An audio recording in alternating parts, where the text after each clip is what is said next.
Today, I'm going to be teaching you how to master Qatar on F124 and how I go through all my intricate details to maximize my lap time potential with the hope and anticipation of helping you improve at home as well. So getting straight into the video, what I'm going to be doing is a low speed analysis of the track, a full speed analysis of the track, and then showing you a setup concept that can help you at home as well. So running down the pitch straight, what you're going to be doing is actually bringing your car to the left-hand side as much as possible down this straight. The reason for that is while the track is off the road, where the painted section is, it has less bumps than being on the normal part of the track, so the car actually bottoms out less, causes less friction down the straight, and as we all know, friction will slow down the car and give you less top speed. So it's faster to be outside the track here and running your right-hand side tyres right up against the track limits with the white line. This is where it gets a little bit more difficult though towards the end of the straight. When you get to the curbstone, you want to pull your car away from the racing line that you was doing and only have two wheels at the white line. Quite simply, as the curb is elevated here, and if you're driving over it, the bottom of the car will touch, cause friction, and if you run about 200 meters of the curbing here, it can cost you upwards of half a tenth. So that's something you want to avoid, and then when the curb starts, be back on the track. And then just before braking, pull your car back over the outside of the curb to maximize track width. In the braking zone, you're braking just after the 50-meter board, and this is where you have two racing lines really available to use. And it really depends on your oversteer or understeer from the car. If you have a car that is understeering quite a lot, you want to be using the inside orange part of the track to help minimize the distance around the corner, and definitely going down into fourth gear. That will just help give you a bit more rotation and minimize the distance around the corner. If you have a car that's quite oversteery and loose on the rear axle, you want to be taking fifth gear through turn 1, actually avoiding the inside curbing, as this will help you with the camber of the track. As you can see, the track is not completely flat here in turn 1, and this will help basically pull you around and keep the car more stable by being in a higher gear and doing a longer radius around the corner. On the exit though, you want to bring your car to the outside of the curbing and use up as much of the curbing as possible, and then pull the car hard to the right hand side and using up as much on the road as possible, and turning in basically just where the curb is ending underneath the right hand side of the tyre. Very similar to turn 1, if your car is understeering, take the inside orange part of the curbing, but make sure not to have the inside tyre on the actual curbstone itself, as it's not completely flat and will be causing the car and the suspension to be moving, what will lead to oversteer, and snap of the car will be unpredictable and not very easy to catch. If your car has a lot of rotation in it and has maybe a bit of oversteer, what you want to be doing is running actually around the curb and getting as close as possible to the white line as you can, as this will keep the car more stable, and as I talked about before, will be a more longer radius of the corner, what will help the car be a bit more stable and predictable as a natural result. Using up as much curbing on the exit as possible, and again using up the orange part of the curb on the inside to help minimize distance around the track. Easily flat out through there as well.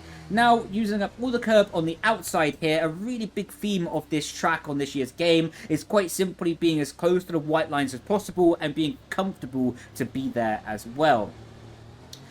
Turning in, there's not really a real reference marker here, but what is very key is getting two wheels on the orange part of the track here. Regardless of your car balance, this is really critical to minimize the distance around this corner and to open up the exit as much as possible, using up all the road. And in one continuous arc of the steering wheel, try to do both apexes in one steering motion, and you'll find yourself on the inside curbing here. This curbing is quite difficult actually. Although you want to be all the way on the orange and using up as much track as possible, what can happen on the rear axle here is, because there's so much compression of the rear axle because you're accelerating while in 6th gear, so you're traveling so fast, there's a lot of downforce on the rear axle, what basically compresses the rear of the car down, and you can actually get the rear of the car bottoming as you go over this curbstone, what can lead the car to having oversteer and snap moments as well. So just be ready to anticipate this and be ready to catch the oversteer in all situations possible. Bring the car hard to the right hand side of the track as you end the first sector split, and just about the 50-meter board, in fact just after by 1 or 2 meters, you want to be braking and using up as much of the blue tarmac on the right hand side as possible, simply because it opens up the track. Use up into third gear, and this will be a nice rotation and keep good traction on the exit. What you want to be doing here is actually not taking the inside curbing. I don't find any situations that taking the inside curbing is really faster here, but you want to avoid the inside curbing, as the car will be super unstable because the rear tire temp is skyrocketing by now because you just came out of 2 high-speed corners in the first sector. So make sure to manage to rear oversteer and then use up as much curb on the outside as possible. Pull the car hard to the left hand side and use again the blue on the outside. Again, this is where you have 2 choices of gears to be using. I like to use 5th gear in a qualifying situation. Of course, in the race it's down to 4th. But again, if you have a car that has a lot of natural rotation, take the corner in 5th. If you have a car that's understeering quite a lot, go down to 4th and then short shift to 5th on the exit if you do need the traction as well. You can nibble the inside curbing here, and that'll give you a nice rotation if you are understeering as well. But if you have the perfect rotation in the car, it's ideal to miss the inside curbstone, and I like to take it in 5th gear. Use up all the road on the exit and then keep the car on this outside curbing, as it will set up the next corner quite well. There's a small bump in the track here. You can see just as we go into the nose camera, as we get to the turn-in point, there's a bump just about here, and that can be a nice reference to be using to turn into this corner, so you just don't risk taking a track limit. Using as much blue on the inside as possible, and keep the car as far to the right as possible on the exit of the corner to set up the braking zones. This very, very, very difficult corner, probably one of the most difficult corners on the track. Using up as much road on the exit, on the entry I should say, as possible. And there is no braking reference for this corner, so you basically just have to brake when you feel like it. Go down the gears, and I'll go through the full gear selection in the full lap explanation just after this lap we're doing right now.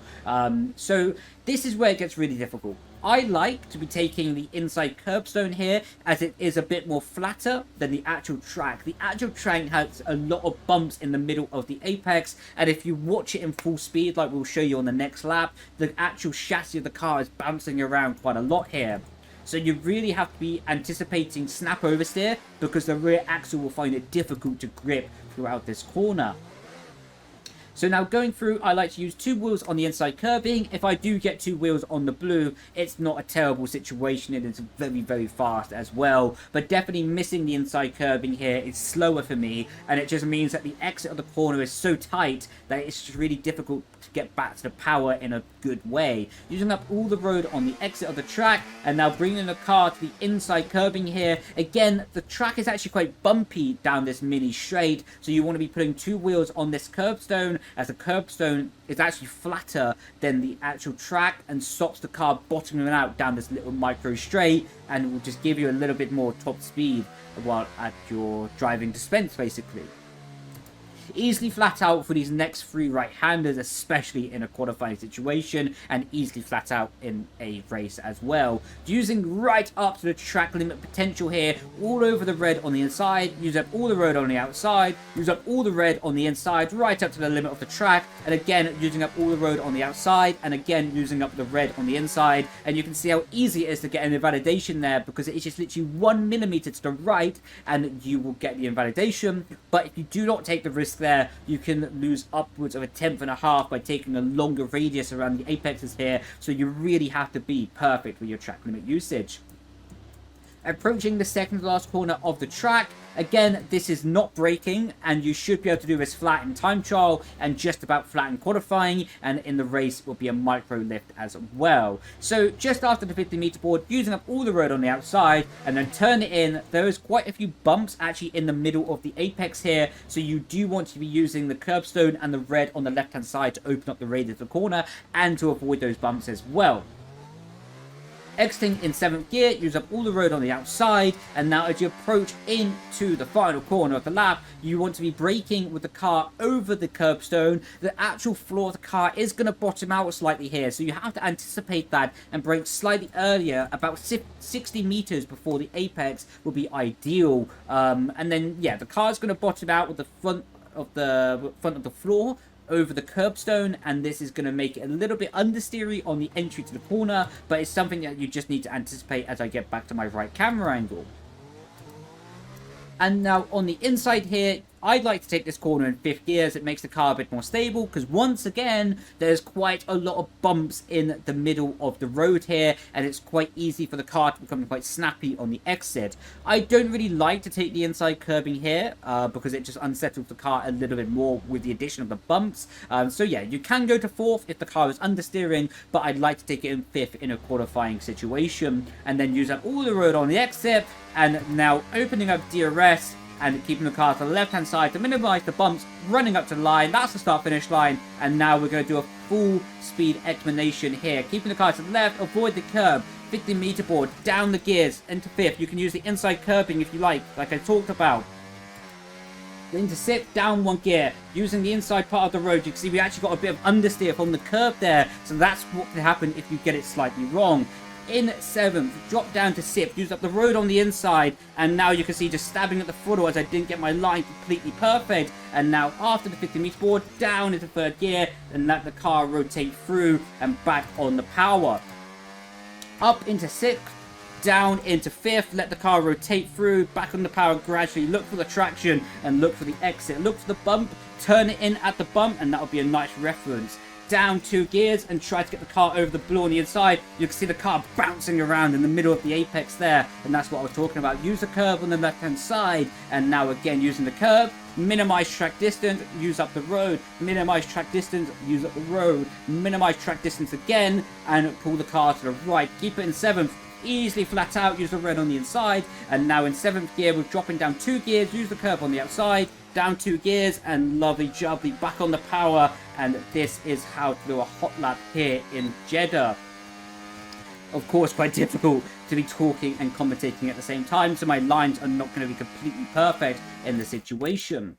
Now jumping into the setup to show you a little bit more here about what you could be doing. So of course this is a time trial setup as a baseline to be using, but it is actually quite a nice setup to be honest, and can be very useful for you as well. So if you had a racing situation here and you were struggling with the traction of the car, of course you can go up on the wing. There's so many traction zones on this track that you won't really suffer from this straight line speed, because what you gain on the traction you'll carry all the way down the straights. If you're struggling with quite a lot of understeer, then you can take the wing down a little bit more to give that rotation, but of course you will have less traction here, so that's a very powerful tool to be using around this track. Other tools that are super critical around this track is the off-throttle differential. Again, if you're struggling in the low speed corners and you want a bit more rotation, bring that off-throttle differential down to 20, 25 depending on the severity, but I really wouldn't recommend going above 35 on the off-throttle in pretty much any situation. And the rest of the setup is pretty good already. If you are struggling with the car bottoming out on the end of sector 1 like I talked about in the low speed analysis, then you can bump up that rear ride height as well. But with that being said, hopefully you found this video helpful, informative, and well, can help you improve as well, if I got my words right there indeed. So yeah, thank you so much for watching, and I will catch you in the next video. Grazie, ciao ciao, bye bye.